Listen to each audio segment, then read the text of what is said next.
नमस्कार दोस्तों, क्राइम तक में आपका स्वागत है। कानूनी कहानी में मैं पूनम शर्मा फिर आपके साथ हाजिर हूँ। कैमरे के पीछे मेरे साथ है सत्येंद्र भाटी। दोस्तों, दिल्ली की हालत बहुत खराब है। आज लॉकडाउन का पहला दिन है, जो 6 दिन के लिए दिल्ली में लॉकडाउन लगाया गया है। और इस वक्त मैं कॉनॉट प्लेस में मौजूद हूँ। यहाँ पर इस वक्त चहल पहल का माहौल रहता था, लेकिन सुनसान पड़ा हुआ है सब कुछ यहाँ। और स्थिति दिल्ली में जो है वो अस्पतालों में हाहाकार वाली हो गई है। उसका कारण ये है कि दिल्ली में ऑक्सीजन की कमी हो गई है। और तमाम जो अस्पताल हैं, अगर वहाँ सुबह तक ऑक्सीजन नहीं सप्लाई हुई तो ऐसी स्थिति में बहुत सारे लोगों को अपनी जान गंवानी पड़ सकती है। केजरीवाल हो, मुख्यमंत्री या उप मुख्यमंत्री हो, उन सभी की तरफ से ट्वीट कर दिया गया है कि हमारे पास ऑक्सीजन की सप्लाई नहीं हो पा रही है और अगर आगे कुछ घंटों में नहीं मिली तो हाहाकार और बढ़ जाएगा। ये आज मैराथन सुनवाई हुई दिल्ली हाई कोर्ट में इसको लेकर कि बेड की संख्या कितनी होनी चाहिए जो केंद्र सरकार से मिले, ऑक्सीजन कितनी चाहिए। इसके अलावा भी और तमाम चीजें थी, उसको लेकर कोर्ट ने आज वैक्सीनेशन को लेकर बताया है। लैब्स में जो रिपोर्ट्स लेट आ रही हैं उसको लेकर भी कोर्ट ने आदेश किया है। तमाम जो स्थिति है दिल्ली की और देश की उसको लेके, और ऑक्सीजन की कमी अस्पतालों में क्यों हो रही है उसको लेके आपसे आज बातचीत करूंगी। जब तक हमारे देश में कोविड नहीं था, यानी पिछले साल मार्च से पहले, तब तक जो कुल उत्पादन हमारे यहाँ ऑक्सीजन का होता था उसमें से सिर्फ 15% का इस्तेमाल मेडिकल के कामों के लिए इस्तेमाल होती थी। यानी कि अस्पतालों में जो ऑक्सीजन थी वो सिर्फ 15% इस्तेमाल होती थी। लेकिन मार्च से अक्टूबर तक तकरीबन 6-7 महीने के बीच में इतनी ऑक्सीजन की ज्यादा जरूरत अस्पतालों में पड़ने लगी कि जो कुल उत्पादन था उसका 50% मेडिकल में इस्तेमाल होने लगा। और आज हालत यह हो गई है कि जो भी ऑक्सीजन राज्यों को मिल रही है वो कम पड़ रही है और ऑक्सीजन लगातार लगातार कम होती जा रही है। और दिल्ली जैसे बड़े अस्पतालों से खबर आ रही है कि ऑक्सीजन लोगों के पास अस्पतालों में बची नहीं है, इसलिए ऑक्सीजन जो है वो कम मात्रा में पेशेंट्स को दी जा रही है। ये अपने आप में खुद खतरनाक है और जानलेवा है। तो इन तमाम चीजों पर आज कोर्ट ने, दिल्ली हाई कोर्ट ने खासतौर से केंद्र सरकार को निर्देश दिए हैं कि पहला तो ऑक्सीजन जो है वो तुरंत अस्पतालों में मुहैया कराई जाए और जल्द से जल्द मुहैया तुरंत इसलिए कराई जाए क्योंकि 8 से 12 घंटे के भीतर दिल्ली के जितने भी अस्पताल हैं उनमें सब में ऑक्सीजन खत्म हो रही है। कल हमने देखा कि कोविड में सबसे ज्यादा जो मरीजों की मौत हुई वो कल रिकॉर्ड दर्ज हुई। 240 के आसपास जो पेशेंट है उन्होंने अपनी जान गंवा दी। और सोचिए अगर ऑक्सीजन खत्म हो जाती है तो ऐसी स्थिति में और कितनी स्थिति विकराल हो सकती है। तो एक तो ऑक्सीजन को लेकर कोर्ट ने बोला है, दूसरा कहा है केंद्र सरकार को कि चूंकि कोरोना के मामले लगातार और बढ़ते जा रहे हैं, 25,000 26,000 तक हर रोज नए मामले दिल्ली में आ रहे हैं, और उसी के मद्देनजर कोर्ट ने ये कहा है कि जितने भी केंद्र सरकार के अस्पताल हैं और जहां पर बेड खाली हैं उनमें वो दिल्ली सरकार को दिए जाएं ताकि उसमें कोरोना पेशेंट्स को एडमिट किया जा सके। हालांकि केंद्र सरकार ने भी कहा कि डीआरडीओ से लेके और भी राधा स्वामी सत्संग जैसी जगहों पर उन्होंने अरेंजमेंट किए हैं। लेकिन सच्चाई ये है कि वहां पर आपको बेड तो मिल जाएगा, लेकिन बाकी मेडिकल सुविधाएं जैसे ऑक्सीजन चाहिए या तुरंत जो एक्सपर्ट डॉक्टर्स और तमाम व्यवस्थाएं जो आपको दवाई चाहिए वो यहाँ नहीं मिल पा रही है। तीसरा, कोर्ट ने ये भी आज कहा है कि जो होर्डिंग हो रही है दवाइयों की, मतलब डॉक्टर कोई दवाई लिखते हैं कि मरीज के लिए ये एडमिट है इसके लिए दवाई लेके आइए, उसका जो रिश्तेदार है, तीमारदार है, वो जगह जगह भटक रहा है लेकिन उसको दवाई नहीं मिल पा रही है क्योंकि दवाई की कालाबाजारी शुरू हो गई है, लोगों ने होल्ड करना शुरू कर दिया उसको। तो कोर्ट ने कहा है कि इस तरह के जो मामले आ रहे हैं उस पर तुरंत कार्रवाई की जाए, ड्रग एक्ट के तहत उन लोगों को गिरफ्तार किया जाए, एक्शन लिया जाए, और साथ ही जो भी कंपनियां दवाइयां बना रही हैं उनसे बातचीत करके मैन्युफैक्चरिंग कैसे और बढ़ाई जा सकती है इसको सुनिश्चित जल्द से जल्द किया जाए। यानी कुल मिलाकर चाहे वो बेड हो, चाहे ऑक्सीजन हो, दवाई हो, इन चीजों की कमी नहीं रहनी चाहिए, क्योंकि अगर ये रहेगी तो निश्चित रूप से फिर इसमें प्रॉब्लम आएगी। ऑक्सीजन को लेके हाहाकार इसलिए मचा हुआ है क्योंकि दिल्ली सरकार का ये कहना है कि ऑक्सीजन बाकी और राज्यों को ज्यादा मिल रही है, हमें कम मिल रही है, और उसकी वजह से अस्पतालों में इसकी कमी आ रही है। लेकिन केंद्र सरकार ने जो आज अपना पक्ष रखा उसमें ये कहा कि ऑक्सीजन जो है वो जितना मिलनी चाहिए थी उससे ज्यादा हम ऑलरेडी एलोकेट कर चुके हैं दिल्ली सरकार को। और आज उदाहरण के तौर पर बताया गया कि जो डॉक्टर्स की टीम है, जो एक्सपर्ट है, जिसमें एम्स के डायरेक्टर डॉक्टर गिलेरिया भी शामिल हैं, उनका ये मानना है, उन तमाम एक्सपर्ट्स की टीम का, कि 100 में से सिर्फ 20 लोग ऐसे होते हैं जो कोरोना में गंभीर रूप से बीमार होते हैं, गंभीर रूप से, जिनको बेड की जरूरत होती है, ऑक्सीजन की जरूरत होती है। और उन 20% में से भी 17 जो है वो मॉडरेट होते हैं, यानी कि उनको आईसीयू बेड की जरूरत नहीं होती, हॉस्पिटलाइजेशन की जरूरत होती है, अस्पताल में उनको भर्ती करवाया जाता है। और 17% जो है उनको, अगर उसमें 17% में से कुछ परसेंट ऐसे होते हैं जिनको कुछ समय के लिए ऑक्सीजन लगाई जा सकती है। बाकी जो 3% लोग होते हैं वो बहुत ज्यादा वल्नरेबल होते हैं, यानी कि वो कहीं ना कहीं ऑक्सीजन की कमी अगर होती है तो फिर उनकी जान पर बनाती है। और ऑक्सीजन उन्हीं 3% लोगों के लिए बहुत जरूरी होती है। तो जो कैलकुलेशन केंद्र सरकार की थी, उसमें उन्होंने कहा कि 200 मीट्रिक टन जो है वो दिल्ली के लिए काफी थी, लेकिन अभी फिलहाल जिस तरह से कोविड के मामले बढ़ गए एक साथ लगातार, उसमें हमने इसका फिर अवलोकन किया और अभी 18 मार्च को जो एलोकेशन है वो 378 जो मीट्रिक टन है वो ऑक्सीजन देने के लिए केंद्र सरकार ने अलॉट किया है दिल्ली को। लेकिन दिल्ली का ये कहना है कि जिस तरह की इनकी अपनी टीम है, कमेटी है, वो प्रिस्क्राइब कर रही है, उससे अलग राय है प्राइवेट डॉक्टर्स की, जो फिलहाल ऑक्सीजन लगा रहे होते हैं लोगों को। और वो जो ऑक्सीजन केंद्र सरकार बोल रहा है उससे कहीं ज्यादा की आज फिलहाल दिल्ली को जरूरत है।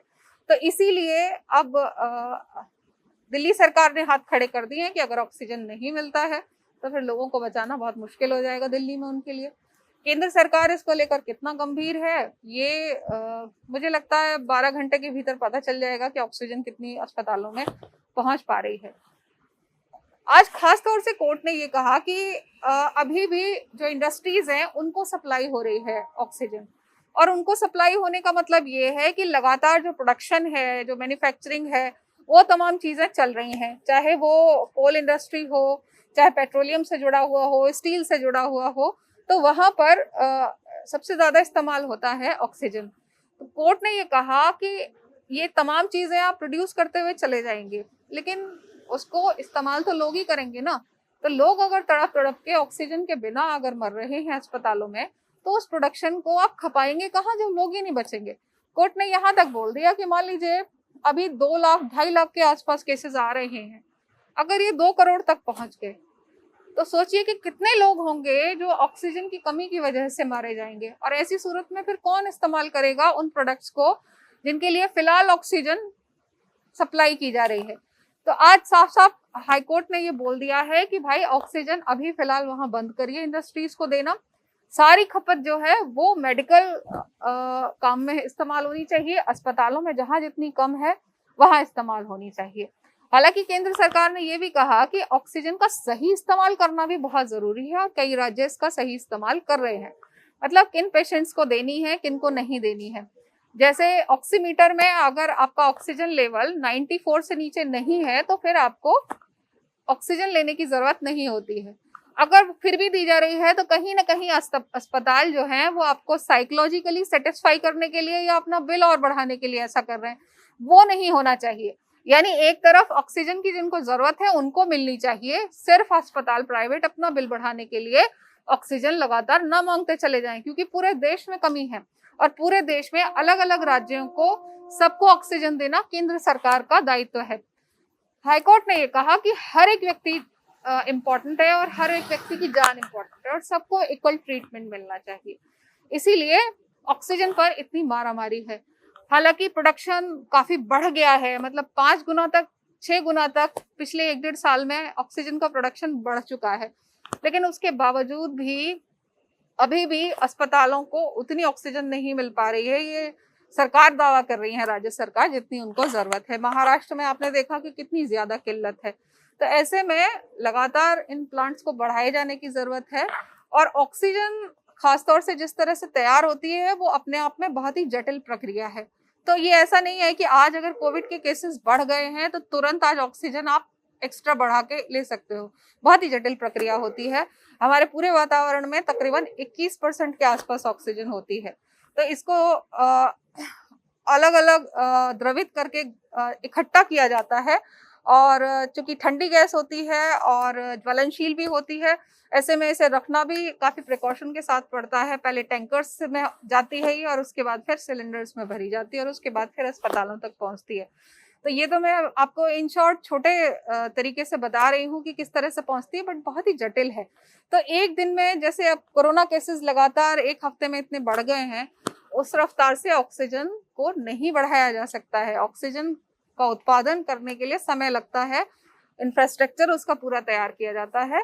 सरकार ने हालांकि काफी बढ़ाया है और जैसे मैंने बताया कि कोविड से पहले सिर्फ 15% इस्तेमाल होता था मेडिकल के काम में, लेकिन अब ये बढ़ के 50% तक पहुंच गया। और हो सकता है अभी की स्थिति अगर आप देखें तो हो सकता है कि और ज्यादा परसेंटेज में इस्तेमाल हो रहा हो अलग अलग राज्यों में। जिस तरह से कोविड केसेस हैं उसके ऊपर ये डिपेंड करता है। लेकिन फिलहाल दिल्ली की स्थिति बहुत खराब है। ऑक्सीजन लोगों को नहीं मिल पा रहा है, बेड लोगों को नहीं मिल पा रहा है, वैक्सीन लोगों को, दवाइयां लोगों को नहीं मिल पा रही है। खासतौर से आज ना वैक्सीन को लेकर भी कोर्ट ने कहा कि तकरीबन 44 लाख जो वैक्सीन है वो खराब हो गई है। खराब इन द सेंस कि 5 बजे तक किसी ने अपॉइंटमेंट लिया लेकिन वो वैक्सीन लेने के लिए आया ही नहीं, तो वो वैक्सीन खराब हो गई। तो कोर्ट ने आज ये सरकार को कहा है कि वैक्सीन एक भी खराब नहीं होनी चाहिए। एक तरफ युवा हमारे लगातार कम उम्र में कोरोना से जान गंवा रहे हैं और दूसरी तरफ हम वैक्सीन को बेकार जाने दे रहे हैं। और ये बहुत बड़ा आंकड़ा है कि 44 लाख वैक्सीन आपकी खराब हो गई है। सबसे ज्यादा तमिलनाडु में हुआ है ये। और कोर्ट ने कहा है कि 18 साल से ऊपर जो किसी भी व्यक्ति को वैक्सीन अब लगाने के लिए आपने 1 मई से कहा है, वो अभी तुरंत शुरू होना चाहिए। तुरंत इसलिए शुरू होना चाहिए कि वैक्सीन जो खराब हो रही है वो कम से कम किसी व्यक्ति को अगर मिल जाएगी तो वो कोरोना से ग्रसित नहीं होगा। ग्रसित भी हो रहा है तो कम से कम उसकी डेथ नहीं होगी, अस्पताल तक आने की उसको नौबत नहीं आएगी, माइल्ड सिम्टम्स होंगे। तो ये तमाम चीजें तो कोर्ट ने कही ही है। साथ ही दिल्ली सरकार को भी बहुत कुछ कहा है। दिल्ली सरकार को ये कहा है कि आप जो लैब्स हैं जहां पर RT-PCR के टेस्ट कराने के लिए आप लोग जा रहे हैं, उनके खिलाफ अभी कोई कार्रवाई नहीं की जानी चाहिए। क्यों नहीं होनी चाहिए लैब्स के खिलाफ कार्रवाई? क्योंकि उनके पास बहुत बर्डन है। उनके पास जिस तरह से लोगों का समुद्र उमड़ के आ रहा है टेस्टिंग के लिए, और जिस तरह से जो नॉर्म्स बनाए हैं चाहे वो राज्य सरकार हो या केंद्र सरकार, उसमें 15 मिनट तो वो तमाम डिटेल्स भरने में लग जाती है, जिसमें रिपोर्ट देने से पहले ये तमाम एंट्री सरकार के पास भेजनी पड़ती है। तो उसको जो है सिंप्लीफाई करने के लिए कोर्ट ने बोला है और कहा है कि जो लैब्स का स्टाफ है वही बड़ी संख्या में संक्रमित हो रहा है। ऐसी स्थिति में वो भी मानवीय आधार पर ये देखना चाहिए कि अगर वो रिपोर्ट नहीं दे पा रहे हैं तो उनकी अपनी मजबूरियां क्या है। तो ऐसे में जो कोर्ट ने बोला है कि दिल्ली सरकार ने कहा था कि 24 से 48 घंटे के भीतर जो लैब अपनी रिपोर्ट नहीं देगी उसके खिलाफ कार्रवाई होगी। तो अभी कोर्ट ने रोक दिया है कि इस तरह की कोई कार्रवाई किसी लैब के खिलाफ आप नहीं करेंगे। साथ ही कहा है कि बहुत सारी लैब्स जो सैंपल ज्यादा लेकर और ज्यादा जल्दी रिजल्ट देना चाहती हैं, उसके लिए उन्होंने विदेशों से कुछ मॉडर्न मशीन्स को मंगाया है, लेकिन वो कस्टम ड्यूटी में पड़ी हुई हैं, वो उन तक पहुंच ही नहीं पा रही हैं। तो केंद्र सरकार को ये कहा गया है कि जो कस्टम से जुड़े हुए अधिकारी हैं वो थोड़ा संवेदनशील होकर जो फिलहाल के हालात हैं उनको देखें और कोशिश ये करें कि किस तरह से सभी लोग कंट्रीब्यूट कर सकते हैं कोरोना के मामलों को नियंत्रित करने में और जो मरीज हैं उनकी हेल्प करने में। तो ये तमाम चीजें अब जो हो चुकी हैं उससे ये तो साफ हो गया है कि ऑक्सीजन समय पर मिलना अस्पतालों को बहुत जरूरी है। और दूसरी तरफ किल्लत भी है ऑक्सीजन की। केंद्र सरकार के पास अपना एक कोटा है और उनको सभी राज्यों को देनी है। और दिल्ली में लगातार जिस तरह से हालात बिगड़ते जा रहे हैं उसके मद्देनजर अब अगले 24 घंटे बहुत क्रूशियल होने वाले हैं दिल्ली के लिए, क्योंकि कल जिस तरीके से आंकड़ा 240 तक मौत का पहुंच गया था वो और बढ़ना शुरू हो जाएगा अगर ऑक्सीजन समय पर अस्पतालों में नहीं पहुंचती है।